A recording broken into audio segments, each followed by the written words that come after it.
The war was over, finally. Across the galaxy, beings of all species exhaled a collective breath they hadn't realized they'd been holding.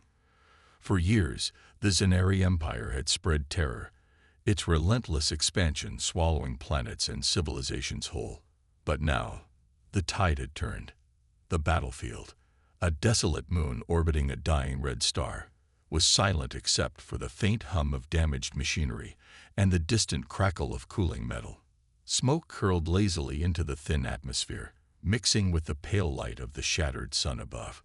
Lieutenant Calvarn stood amidst the wreckage, his boots crunching on shards of alien alloy. He was a soldier who had seen too much, too many battles, too many losses, too many faces he could no longer remember, but whose voices still echoed in his dreams. His once pristine uniform was torn and stained, bearing the marks of countless fights. Yet here he was, alive when so many others were not. That fact weighed heavily on him. Cal's name was already being whispered across the stars. Humanity's hero. The man who had outsmarted the Zenari fleet at every turn. It was his strategy, bold, risky, and almost reckless, that had led to their ultimate defeat.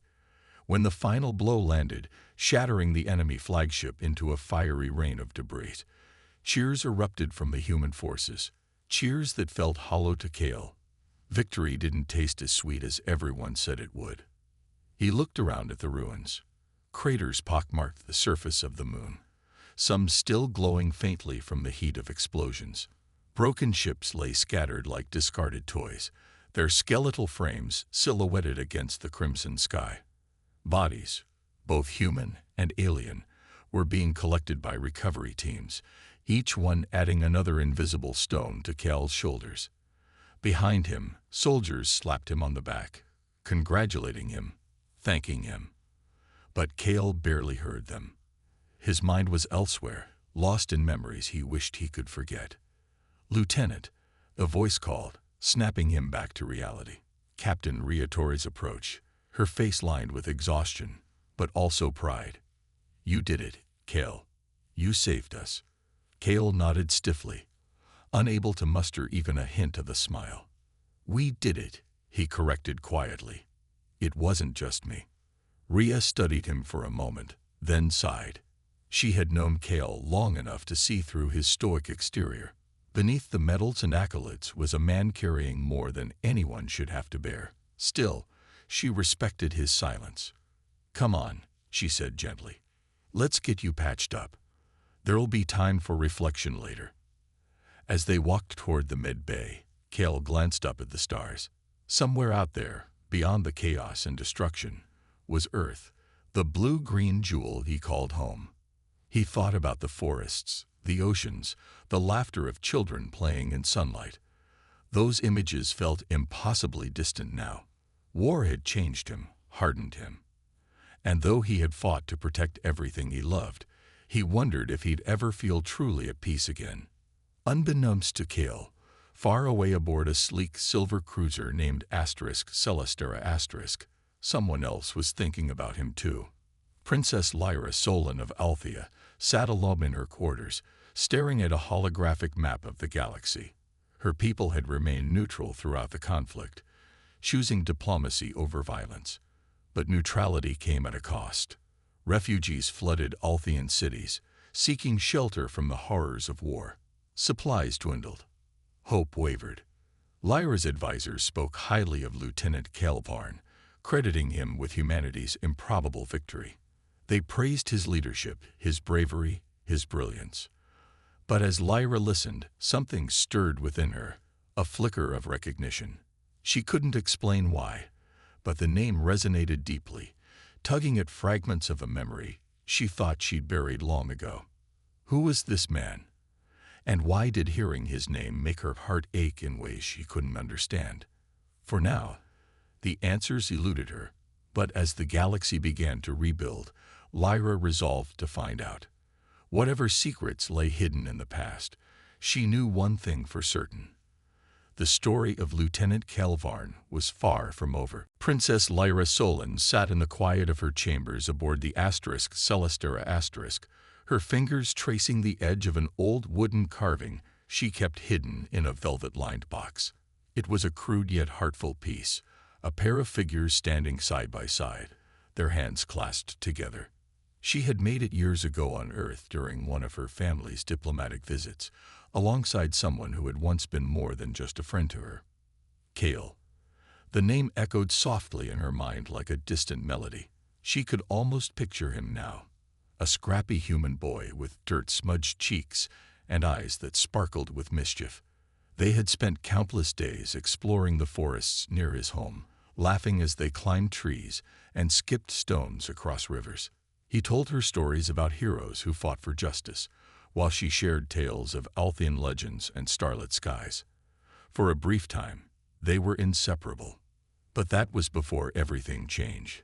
Before tensions between humans and aliens grew into mistrust and fear. Before political alliances shifted and forced her family to sever ties with Earth. Cale had promised her they'd never lose touch, no matter what happened. Yet life and war had other plans. Now, as she stared at the carving, Lyra wondered if the man everyone spoke of, the legendary Lieutenant Cale Varn, could truly be the same boy she used to know. Could fate really have brought them back together after all these years? Her heart ached at the thought, but also stirred with hope.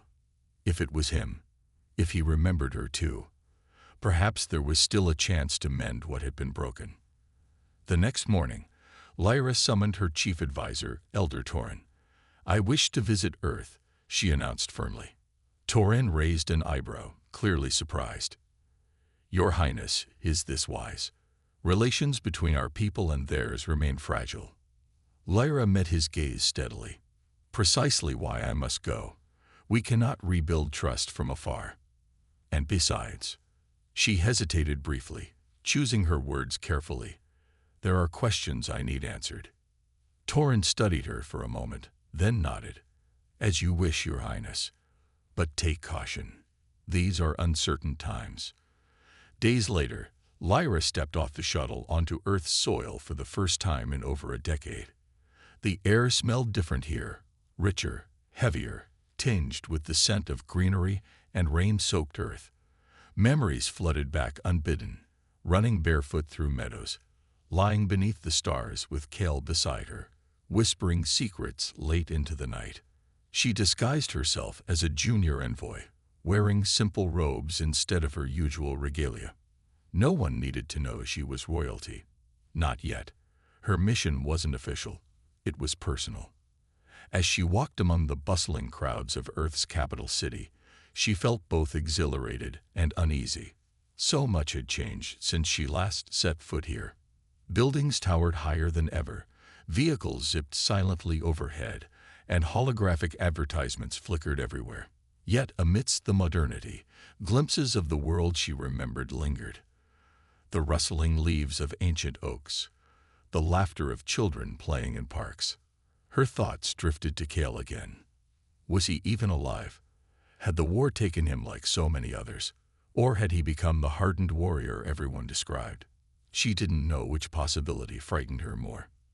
That evening, Lyra attended a formal banquet hosted by Earth's United Fleet to honor allied species' contributions to the war effort. Dressed elegantly but modestly, she blended seamlessly into the crowd of dignitaries and soldiers. Conversations buzzed around her, filled with talk of treaties, trade agreements, and future alliances. But none of it held her attention. Not until a hush fell over the room as a figure stepped onto the stage. Lieutenant Cale Varn stood there, tall and battle-worn, his presence commanding silence. Lyra froze, her breath catching in her throat. Though older and marked by scars, there was no mistaking those piercing eyes or the determined set of his jaw. It was him. Somehow, impossibly, it was Cale. For a moment, their gazes locked across the crowded hall. Time seemed to stand still. Neither moved nor spoke, but something passed between them, an unspoken recognition, a spark of familiarity buried beneath years of separation. Then, as quickly as it came, the moment ended. Cale turned away to address the audience, leaving Lyra clutching the edge of her seat, her heart racing. Could it really be him? And if so, would he remember her? Or the promise they'd made all those years ago under the stars? The banquet hall buzzed with energy, a cacophony of laughter, clinking glasses, and polite conversation. Yet amidst the noise, Cal Varn felt strangely detached. He stood near the edge of the room, leaning against a marble pillar as he sipped water from a crystal glass. His mind was elsewhere, on battlefields far away, on faces long gone. The weight of his uniform pressed heavily on his shoulders, both literally and figuratively. He glanced up occasionally, scanning the crowd without much interest. Diplomats in elaborate robes mingled with military officers in crisp uniforms. Alien dignitaries exchanged pleasantries with human officials, their gestures stiff but cordial. It was all so formal, so distant. Cale preferred action to ceremony, honesty to diplomacy. But here he was, playing the role expected of him. And then there was asterisk or asterisk. Cale couldn't shake the feeling that someone had been watching him earlier. When he'd stepped onto the stage to deliver his brief remarks, he'd caught a glimpse of her, a figure seated at one of the tables, her golden eyes locking onto his for just a moment before slipping away like sunlight through clouds. At first, he thought it was his imagination, a trick of fatigue or stress. But now, as he scanned the room again, his gaze landed on her once more. She wasn't dressed like royalty, not overtly anyway. Her simple robes were elegant yet understated, blending seamlessly into the crowd. But there was something about her, something familiar, that tugged at the edges of his memory. She seemed young, perhaps too young to have seen much of the galaxy's turmoil. Yet there was wisdom in her expression, a quiet strength that hinted at depths unseen. Cale frowned slightly, unsure what to make of it. Before he could dwell further, Captain Ria Torres approached him, holding 2 flutes of champagne. "You look like you need this," she said with a wry smile, handing him one. "Thanks," Cale muttered, taking the glass but barely touching it. His eyes drifted back toward the woman, who was now speaking softly to an elder beside her. Something about the way she tilted her head, the curve of her smile, it stirred something deep within him. A fragment of a memory flickered, faint but persistent. Ria followed his gaze and smirked. "See something, or someone, you like?" Cale shook his head quickly, embarrassed. "No, it's not that. She just looks familiar." "Familiar?" Ria raised an eyebrow. "You sure you're not imagining things? You've been through a lot lately." Maybe she was right. Maybe it was just exhaustion playing tricks on him. But Cale couldn't let it go.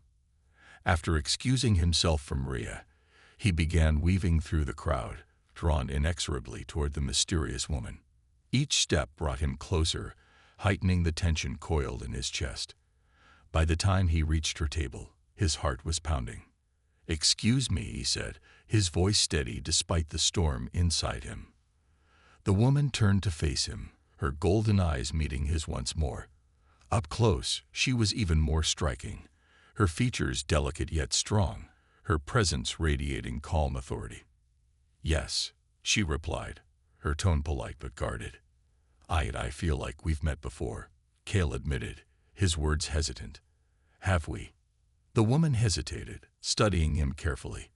For a moment, Cale thought she might deny it, brush him off with a polite excuse.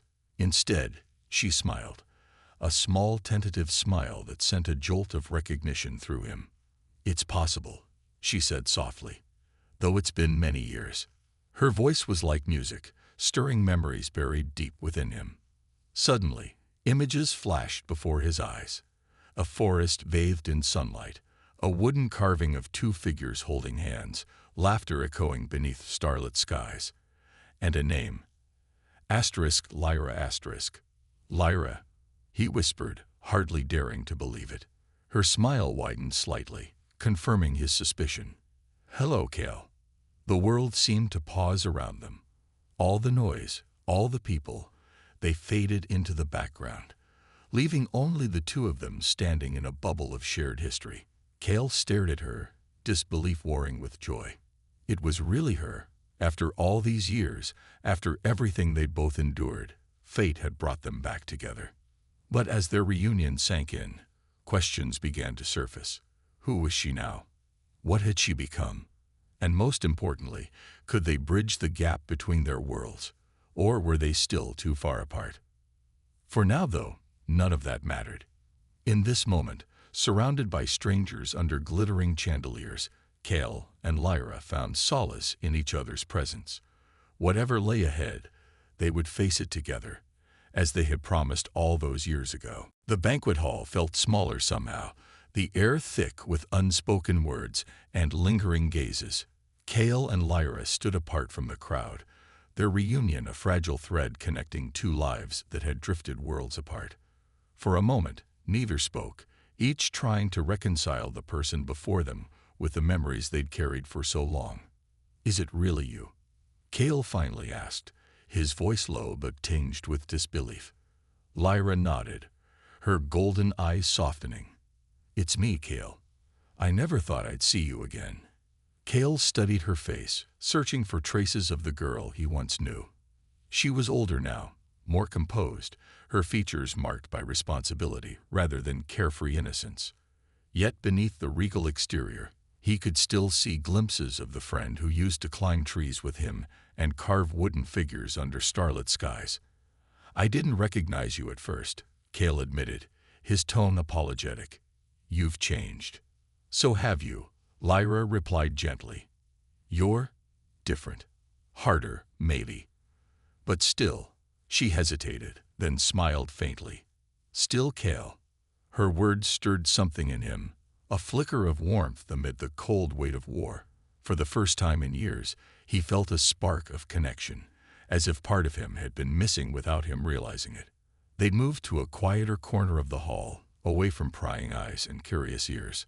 There, amidst the hum of distant conversations and soft music, they began to piece together the fragments of their past. Lyra told him about Althea, how her people had struggled to remain neutral during the war, how refugees flooded their cities, and how she often questioned whether neutrality was enough. Her voice trembled slightly when she spoke of the sacrifices made, the lives lost. Cale listened intently, his expression unreadable but his eyes betraying the storm within. He shared his own story, the battles fought, the friends buried, the guilt that clung to him like shadow. "I don't know if I deserve to be called a hero," he confessed bitterly. "Too many good people died because of my decisions." Lyra reached out instinctively, placing a hand on his arm. The gesture was simple yet profound, grounding him in ways he hadn't expected. "You did what you had to do, Cale. You saved countless lives, including mine, probably. Don't let the cost blind you to the good you've done." Her words struck a chord deep within him, loosening some of the knots tied around his heart. For a brief moment, he allowed himself to believe her, to hope that maybe, just maybe, he wasn't entirely broken. But their quiet moment was shattered by an urgent announcement over the hall's speakers. A representative from Earth's United Fleet stepped onto the stage, his face grim. "Ladies and gentlemen, we have received troubling news. Remnants of the Zenari fleet have regrouped near Althean space. They are mobilizing for another attack." A ripple of unease spread through the room. Whispers erupted. Chairs scraped against the floor as attendees exchanged worried glances. Lyra stiffened visibly, her hand falling away from Cale's arm. Her mind raced with thoughts of her people, her home. If the Zenari targeted Althea, there would be no escape this time. Cale turned to her, his expression hardening. "We can't let them get close to your planet." Lyra met his gaze, determination replacing fear. "Then we fight, together." For a fleeting second, their eyes locked, and an unspoken promise passed between them. Whatever lay ahead, the dangers, the sacrifices, they would face it side by side. Their bond, forged in childhood and rediscovered tonight, was stronger than ever. And though shadows loomed large, they found solace in knowing they weren't alone. As the banquet dissolved into chaos, Cale and Lyra stepped outside into the cool night air. Above them, stars glittered like diamonds scattered across velvet. Somewhere among those distant lights lay Althea, and the battle that awaited them. "We'll stop them," Cale said firmly, his voice steady despite the uncertainty looming ahead. "I won't let anything happen to your people, or to you." Lyra nodded, her resolve unwavering. "Thank you, Cale, for everything." In that moment, standing beneath the vast expanse of the cosmos, they realized their journey was far from over. The war may have ended, but its echoes still lingered, and as they prepared to confront the storm together, one thing became clear: their reunion wasn't just a miracle, it was destiny. The journey back to Althea aboard the Celestera was both tense and transformative. Cale stood on the observation deck, gazing out at the endless expanse of stars streaking past the ship's windows. The hum of the engines filled the silence, a constant reminder of the urgency driving them forward. Lyra had asked him to come with her, to help defend her people against the looming threat of the Zinari remnants. Though reluctant to leave Earth so soon after returning, Cale couldn't refuse. Not when she looked at him with those golden eyes, pleading yet resolute. He wasn't sure what role he could play in this new conflict. He was just a soldier, battle-hardened but weary. Yet here he was, stepping into unfamiliar territory once again, not as an outsider, but as someone who mattered to the Princess of Althea. That thought alone made his chest tighten. Lyra joined him on the observation deck, her presence softening the weight of his doubts. She wore simple robes today, eschewing the elaborate garments expected of royalty. It suited her, reminding him more of the girl he used to know than the leader she had become. "How are you holding up?" she asked, her voice gentle. Cale shrugged, keeping his gaze fixed on the stars. "I've been through worse, but it feels different." "Different how?" "I don't know," he admitted. "Maybe because I'm not fighting for humanity this time, or maybe because—" He trailed off, unsure whether to voice the thoughts swirling in his mind. "Because you're fighting for me," Lyra finished softly. Cale glanced at her, surprised by her perceptiveness. "Yeah, something like that." A small smile tugged at the corners of her lips. "Then let me make one thing clear, Cale. You're not doing this alone. My people will stand beside you, and so will I." Her words carried a quiet strength that steadied him. For years, Cale had carried the burden of leadership alone, shouldering guilt and loss without anyone to share the load. But now, standing beside Lyra, he felt a glimmer of hope, a sense that perhaps he didn't have to carry everything by himself anymore. As the days passed, they spent hours talking, sharing stories of their lives since their childhood separation. Lyra spoke of the pressures of being a princess, of balancing tradition with progress, and of the loneliness that came with carrying the weight of an entire species on her shoulders. Cale listened intently, offering insights from his own experiences as a soldier caught between duty and survival. In turn, Cale recounted battles fought, friends lost, and the moments when despair nearly consumed him. To his surprise, Lyra didn't shy away from the darkness in his stories. Instead, she leaned closer, her empathy bridging the gap between their worlds. "You've carried so much," she said one evening, her voice thick with emotion. "But you're stronger than you think, Cale. Stronger than even you realize." Their conversations weren't always serious. There were lighter moments too, laughter over shared memories of their childhood antics, playful teasing about old habits neither had outgrown. These fleeting glimpses of joy reminded them both of who they used to be, grounding them in the midst of uncertainty. When they finally arrived at Althea, the sight of the planet took Cale's breath away. Its oceans shimmered like liquid sapphire under twin suns, while lush forests stretched across continents dotted with crystalline cities. It was beautiful and fragile. As they descended toward the capital city, Cale felt a surge of determination. This place, this haven of peace, would not fall, not while he still drew breath. Lyra noticed the change in him, the resolve hardening his features. She placed a hand on his shoulder. "Thank you for coming here, Cale, for believing in us." "I'm not just doing it for you," he replied, meeting her gaze.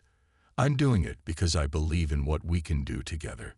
And in that moment, surrounded by the breathtaking beauty of Althea, Cale realized something profound. Their bond, forged in childhood, tested by time, and renewed amidst crisis, was more than friendship. It was a partnership built on trust, understanding, and mutual respect. Together, they could face anything, even the shadows gathering on the horizon. As preparations began for the inevitable battle, Cale and Lyra worked side by side, strategizing with military leaders and rallying the people of Althea. Their unity inspired others, proving that cooperation between species was possible. And though danger loomed large, they found strength in each other, a beacon of hope shining brighter than the stars above. The skies above Althea burned with unnatural light as the Zinari remnants descended upon the planet. Their ships, jagged and menacing like shards of black glass, blocked out the twin suns, casting long shadows over the crystalline cities below. Fear rippled through the population, but amidst the chaos, Cale and Lyra stood firm, united in purpose. Cale had spent days preparing for this moment. He worked tirelessly alongside Althean engineers, combining human ingenuity with advanced alien technology to fortify the planet's defenses. The result was an intricate network of energy shields and orbital turrets, designed to repel even the most aggressive assault.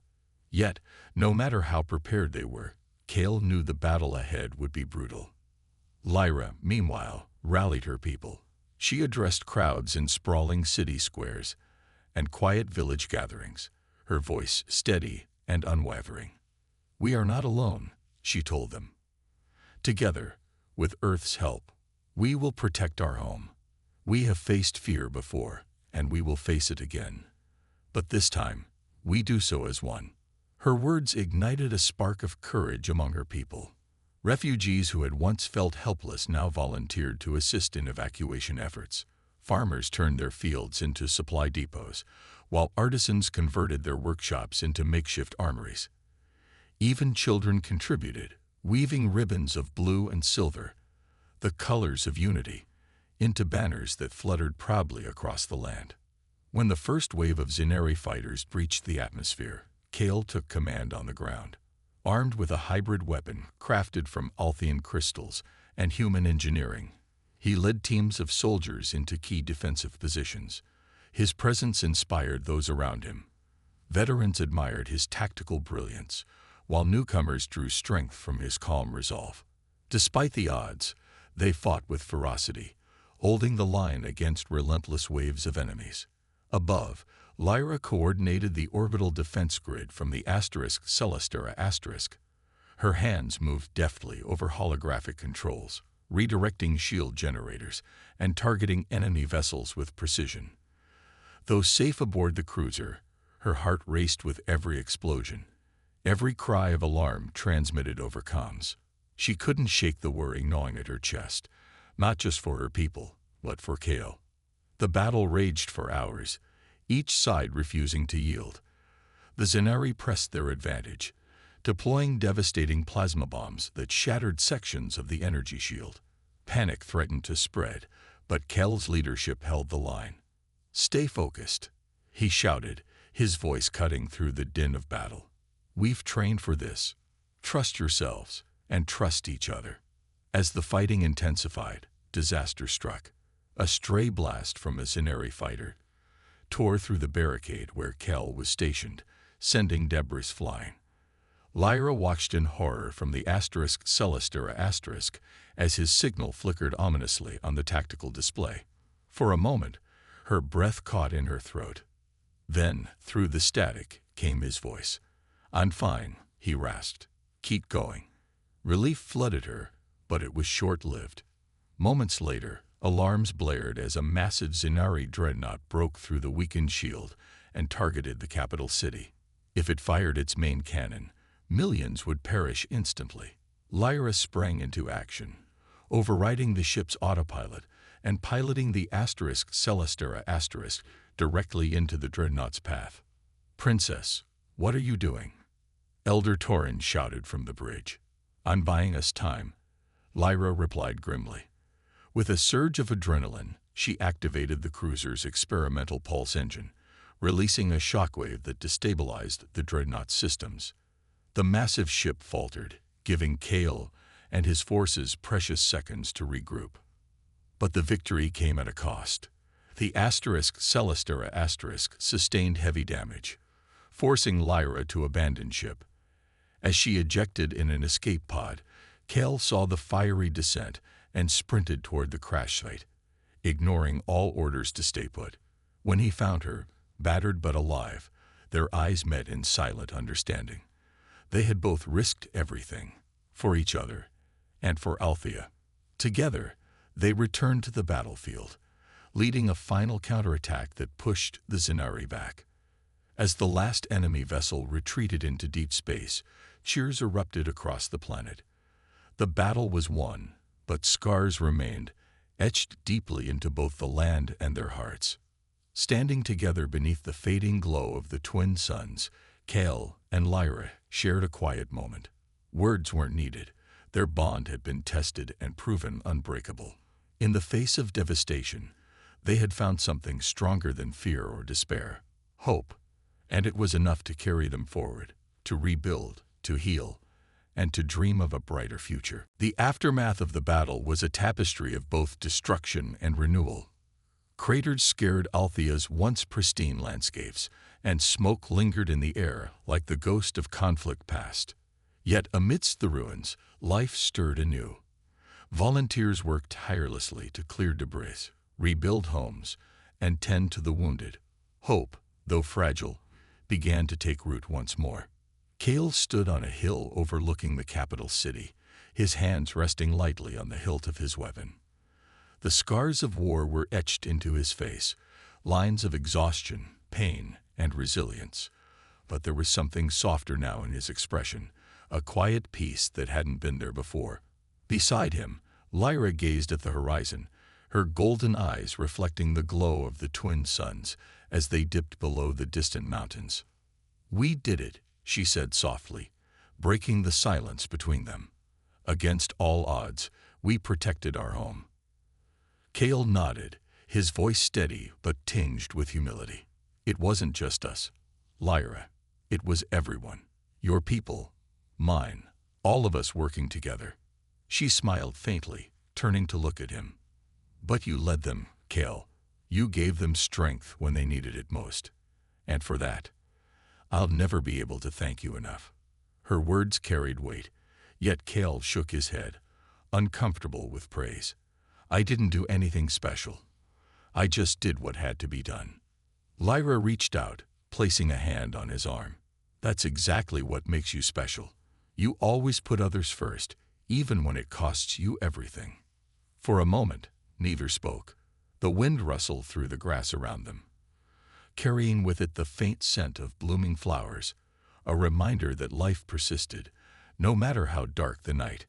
Kale glanced down at Lyra's hand on his arm, then met her gaze.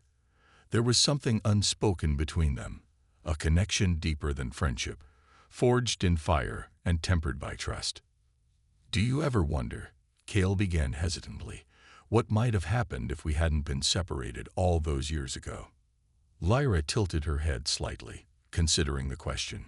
"Sometimes," she admitted, "but maybe it had to happen this way. Maybe we needed to grow apart to truly understand what we mean to each other." Her words resonated with Kale, stirring emotions he'd long buried beneath layers of duty and loss. He thought about Earth, the forests where they played as children, the stars under which they made promises, and realized that while his heart still belonged to his home planet, part of him had found a new place among the stars. Here with Lyra, he felt a sense of belonging he hadn't known he craved. As days turned into weeks, Lyra announced sweeping reforms aimed at fostering unity between species. She proposed joint research initiatives, cultural exchange programs, and shared governance structures designed to bridge gaps left by centuries of mistrust. Her vision sparked hope not only on Althea, but across the galaxy. Humanity, once viewed with suspicion, began to earn respect, not through force, but through acts of kindness and collaboration. Kale chose to stay on Althea temporarily, serving as a liaison between Earth and the Althean monarchy. Though some questioned his decision, he knew it was the right path. For now, together, he and Lyra worked to heal old wounds and build a future brighter than either could have imagined alone. Their partnership inspired others, proving that differences could become strengths when approached with understanding and compassion. One evening, as they walked along the edge of an ancient forest, Kale paused beside a familiar oak tree. Beneath its gnarled roots lay the wooden carving they had made as children, a crude yet heartfelt symbol of their bond. Lyra knelt beside him, brushing away dirt to reveal the weathered figures holding hands. "I can't believe it's still here," she murmured, her voice thick with emotion. "Promises last longer than wood," Kale replied, smiling faintly. Lyra looked up at him, her eyes shining with gratitude and something more, something tender and profound. For the first time in years, Kale allowed himself to feel hope not just for the galaxy, but for himself. Whatever challenges lay ahead, he knew they would face them together. As the stars emerged one by one above them, Kale and Lyra stood side by side, their silhouettes blending into the twilight. They had come full circle, from childhood friends separated by fate to leaders united by purpose. And though the road ahead would not always be easy, they faced it with courage, love, and an unshakable belief in the power of hope. In the end, their story was not just about war or survival. It was about connection, about finding light in the darkest corners of the universe and carrying it forward, no matter how far the journey.